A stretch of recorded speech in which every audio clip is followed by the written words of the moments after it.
Hello, it's Bob from R&B. This is the first of hopefully many video blogs that I've decided to start doing. We're in the age of technology.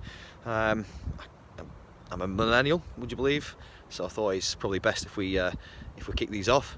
And I've decided to do a bit of a blog on a different topic of conversation each time that I decide to do one of these. So the first conversation is it's a bit of a warning to clients. It's cheaper is not always better, and inevitably it's only offsetting the challenges and potential more costs that may incur on the project.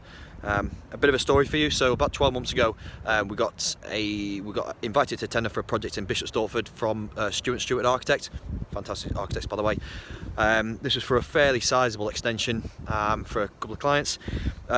We came, I think, about middle at the time of our pricing, but unfortunately we didn't win the contract. They went with a builder they were actually recommended by a friend, and he was a little bit cheaper than us.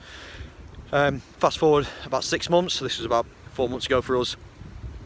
We got a phone call from the architect saying unfortunately the builder's been removed from site. He's not been meeting the quality standards and he's been causing a lot of difficulties on site. So we went over there, assessed the situation, and thankfully, because we run about 4 projects at a time, 3-4 projects, somewhere around there, we had the spare capacity to go in, get them up to speed, assess all the defects, and then the client was able to place the order for the 8 to 10 week lead time on the nice ID system doors. So yeah, it's unfortunately it's caused them a lot of upheaval, and it's delayed the project and probably cost them a little bit more money than what they would have liked. They're also going to dispute resolution with the builder there, which from personal experience is very difficult and really unsettling for everyone involved, so it's something you want to avoid. So what I'd recommend to a client therefore is make sure that every tender you get in is very detailed. We go into a hell of a lot of detail and spend a lot of time making sure the information that we provide is very explicit. So we break down the drawings and all the scope of works into a line by line item.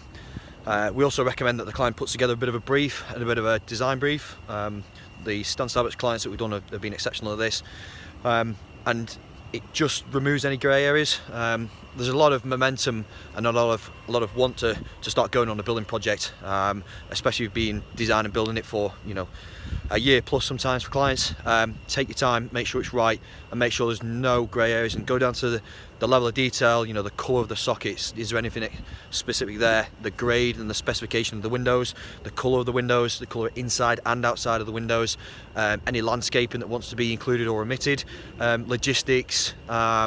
Are you moving in and you're staying out moving out, so you're staying in the property? You need to really hammer down the detail and go into the right nitty gritty. You know, there's an old saying whereby, you know, if I was against a man and I had to cut down a tree using an axe, I'd spend more time sharpening my axe and less time taking down the tree than a simpler man would just start on the tree with a blunt axe. So that kind of analogy works in the construction game. Make sure everything is explicit, make sure it's really detailed, and make sure there's a lot of planning goes in up front, and it'll make the build going a lot smoother, because when you're working on projects that are 6 months or above, you know, when it comes to the end of that 6 months, the clients are desperate to move back in. It's a big upheaval, so you want to go as smoothly as you can. So I hope that's helped in some way.